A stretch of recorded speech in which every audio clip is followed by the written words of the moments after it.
session number 7. Today we're talking about realizing that normal fullness is enough.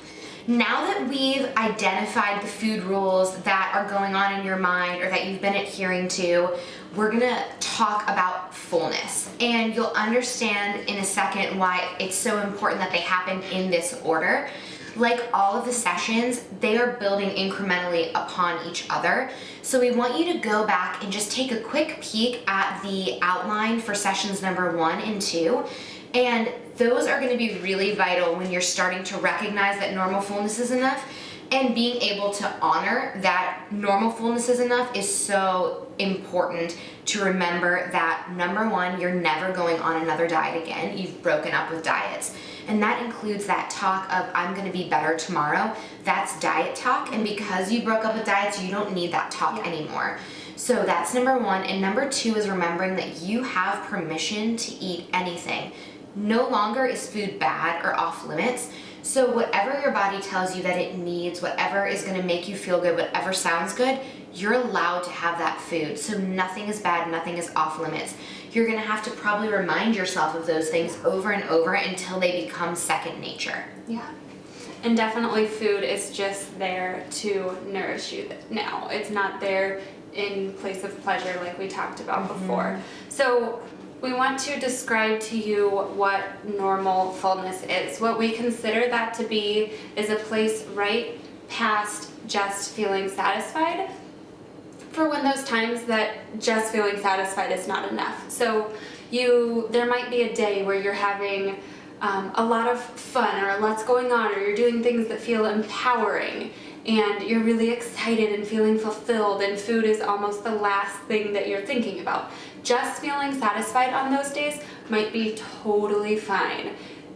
You don't need a lot of food those days. You have a lot of other fulfillment. But then there's those days where maybe you've had a really stressful day and you come home and you just want to cook a meal or have a meal cooked for you and just sit down and eat and get that like relaxing feeling from your food without feeling overly stuffed. So this is not stuffing yourself, and this is not just feeling satisfied. It's kind of right in the middle where you're pretty much feeling like, I can feel the food in my stomach, I'm really comfortable, I'm ready to relax, and like we talked about before, you're eating at the table, and you're being really mindful with it, but you can basically leave your meal feeling really great and go on to do something else, like watch a movie and continue that comfort in another way. Yeah, the fullness makes you feel grounded but not weighed down. Yes, exactly. So the 3 steps that we're going to take you through to learn that normal fullness is enough are: step number 1, looking for your natural stopping point. So we'll teach you what that means. Step number 2, finding your sweet spot. And step number 3, really changing old thinking. Okay, so step number 1, looking for your natural stopping point. What this is basically just a point during your meal when you're eating mindfully that you find yourself maybe you're in conversation, but you find yourself kind of taking like sitting back in your chair, setting your fork down and pausing in your meal. Now, a lot of people would not be looking for that. They would just do that and just keep on going. But what we want you to do is kind of keep an eye out for that point when that happens, and just check in with yourself at that point. Now, this does not mean that you have to stop eating at that point. It only is basically a marker to ask yourself, how am I feeling? Am I enjoying this food? Do I like the way it tastes? Is this meeting my expectations? Do I like this as much as I thought I would? And just really check in and see how you're feeling about the food. So that's your natural stopping point. And if you are feeling full at that point, then you can stop eating your food. Tell yourself that you can have more in 20 minutes if you want. But just wrap the food up and put the rest away, even if it's only a bite or 2. All right, as you begin to be more mindful, which is an awesome effect that comes from eating intuitively, you'll begin to notice that food tastes so much better when you're slightly hungry than when you're already satisfied or already full, and definitely better than when you're stuffed or in pain. Yeah. So when we think about that hunger scale, remember back to when we were talking about feeling hungry and being around a 4, that's when food's gonna taste awesome and you'll actually be able to be calm around it and really enjoy it. So, you know, we think of that as the time where like food has its most amazing, like pleasurable flavor. And so when you're already to a point of being satisfied or being full, food starts to lose its pleasure, it starts to lose its taste. And if you're anything like me, this will be the hardest part of intuitive eating. For me, this was my biggest struggle.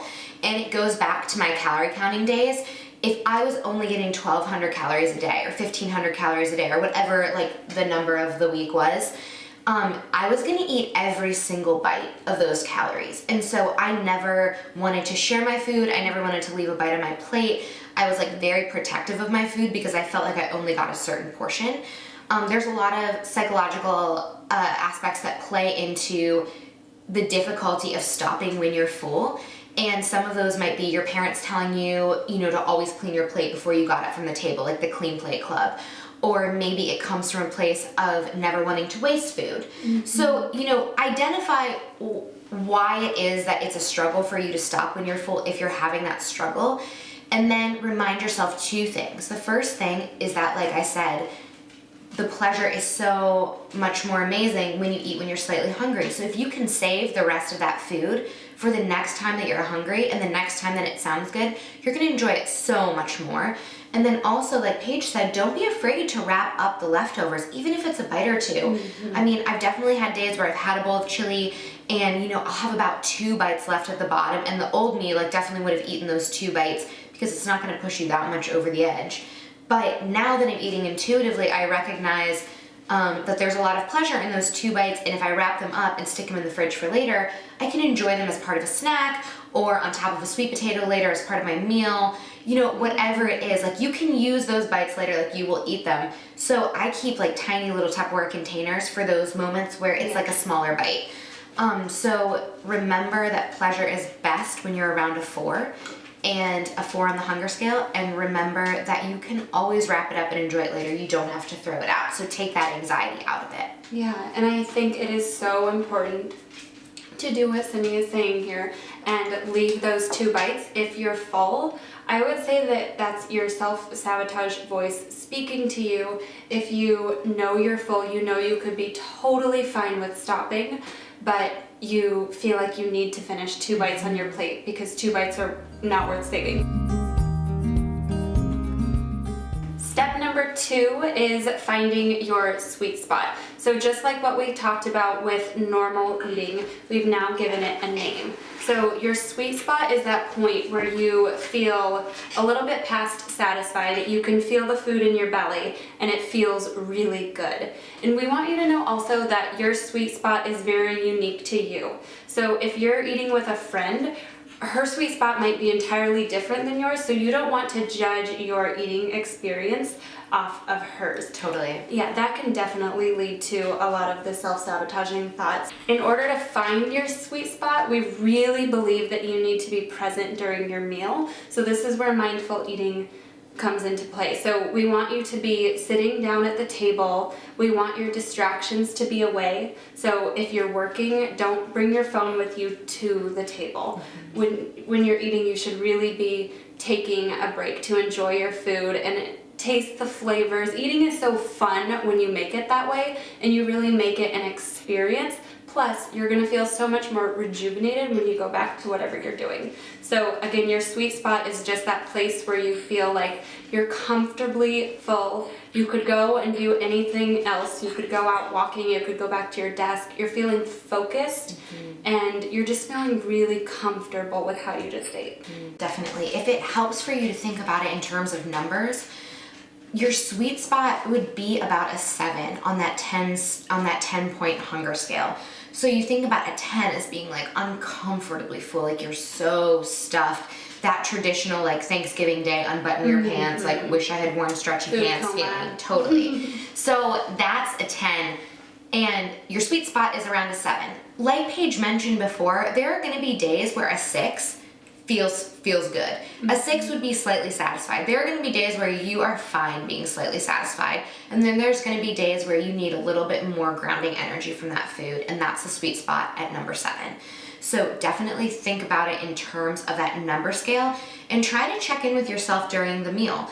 You know, if you have a moment, take a deep breath and say, if I had to rate my fullness on a scale of 1 to 10 right now, what is it? If it's only a 5, then you know that you can continue, you have permission to continue eating without feeling discomfort.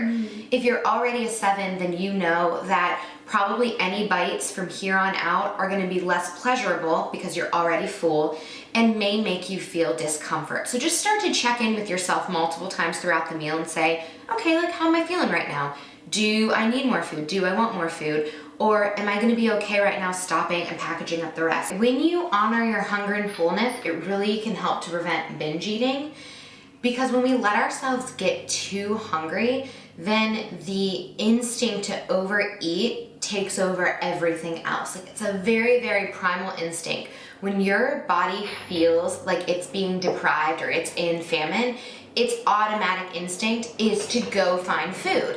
And it's not that your body's the enemy. If anything, she's looking out for you. She doesn't understand that you're restricting because you want to look like super hot in a bikini. She does not get that. She just feels like, oh my gosh, I'm starving and I need to get food right now. So that's sort of what's going on. You restrict, you get super hungry, or you just don't plan appropriately and you get super hungry, and then the next time you're around food, it usually leads to either overeating or a binge because your body is just so famished. Then what happens is you overeat or you binge, you feel guilty, you feel kind of icky, a little bit stuffed, and then you think, oh, okay, I need to start being really good again, or I need to start restricting again. So then maybe the next day or the next meal you undereat, and then the cycle just continues and continues and continues again. So not only does this lend itself to a problem with binge eating, but it also really screws with your metabolism. So when your food intake is really low and then really high and then really low again, your metabolism gets all wonky and your body ends up storing fat as a result of that cycle. So we want you to start, like we talked about before, eating when you're hungry, but also honoring your fullness so that you stay in that realm of feeling comfortable all the time. You're never so hungry that you're uncomfortable. You're never so full that you're uncomfortable. You just are a steady comfortable all the time. Step number 3 in recognizing that normal fullness is enough is to challenge old thinking. And this is something that we've touched on before during this program, and it's something that's going to continue to come up. However you've been living your life, it's ingrained in your subconscious. So, you know, conscious diet rules have dictated your subconscious thoughts, which then lend themselves to your current conscious thoughts. So challenging old thinking, getting past food rules, breaking up with diets, all of that needs to be a very conscious effort until it becomes your subconscious way of living. Just like the diet rules became the natural way that you were doing things, this too will become the natural way of doing things. But you have to challenge that old way of thinking to get there. One of the big things that we need to challenge is the need to clear our plates. And like we talked about before, that can be from calorie counting, that can be from Clean the Plate Club when you were younger, that can be from feelings of wastefulness, but it's false thinking. You never, ever, ever, ever need to eat everything on your plate. You never have to clear a plate for the rest of your life. It's not wasteful. You can package it up. If you're at a restaurant, ask for a to-go box. If you're at home, stick it in some Tupperware. If you're with people, share your food. Like, you never, not finishing your plate does not mean wasting. You just need to focus on eating the right amount of food every time you sit down, and to acknowledge that that's gonna be different for your body and your friend's body sitting next to you. It can also be different from your body day to day. We want you to know that you should definitely save your food at least until the next day. Absolutely. Because by the next day you're going to feel really comfortable in just like being able to decide whether or not you want that food. So even in the moment, even like let's say you have a binge even and you feel like I ate almost that whole tub of ice cream, I'm gonna throw the rest of it away. We don't want you to do that because that's sending a signal to yourself saying that I don't trust myself around this food, I need to throw it away in order to have control around it. So we want you to challenge that old thinking by just keeping the food in your house and instead focusing on having your calm mindset, focus on the mindful eating, and remind yourself that, okay, maybe it didn't work out perfectly that time. Next time I can do a better job of waiting for my natural stopping point and finding my sweet spot and just focusing on that calm mindset. Definitely. Those little victories are huge and they totally add up. So back in my dieting days, I used to justify overeating all the time. So if I was eating something really decadent or that felt more indulgent, I would not stop myself if I was full because I would tell myself that I'd just be better tomorrow. You will start your new diet tomorrow. You'll eat clean and healthy tomorrow. So it really doesn't matter. Plus, I used to feel so guilty for eating ice cream and burritos and things like that that were a little bit heavier that I had no balance in my thinking, basically. It was very all or nothing. So I used to think that if I started eating ice cream, like I might as well get it all in now because tomorrow I'm gonna have to be much better and not touch the ice cream. Totally. But what I learned over time was that was never true. I could be craving ice cream tonight. I could overeat it tonight and tell myself I wouldn't eat it tomorrow. But the likelihood is that tomorrow I'm gonna be craving ice cream again, or I'm just gonna be craving anything else that is not super clean and healthy, and I'm gonna feel guilty that I wanted it because I'm supposed to be having a clean day. So what intuitive eating really did for me was allow me to get rid of that old thinking, and instead of having that, I need to get it all in now, I need to be clean tomorrow, it allowed me to enjoy little bits of all different kinds of foods any day that I wanted. So now, for example, I can get a little bowl of Haagen-Dazs and sit at a table and really enjoy it and fully taste all the flavors and walk away feeling happy and even clean. Like I don't feel junky when I'm eating that food because I'm eating it in a mindful way. So it feels really respectful to my body. So getting rid of that old thinking really allowed me to start enjoying my food again. All right, after calorie counting, I had no idea how to stop eating. It was so ingrained in my mind to take a portion, whatever portion of food like I was permitted to have that meal, that day, whatever, put it in front of me, finish every single bite, that I realized that I had no idea like what fullness even felt like in my body. I knew what 400 calories looked like, but I didn't know what fullness felt like. And so that was something I had to learn completely new. Like a little kid, I had to learn how to feel full again. I had to learn how to stop. And there were times where I thought like, I'm never gonna know when to stop. I'm never gonna know how to stop, or I'm never gonna be able to stop. And so that clean the plate mentality was really, really ingrained in me because of calorie counting. And it took time. So if this takes time for you, like just give yourself permission to let the process play out.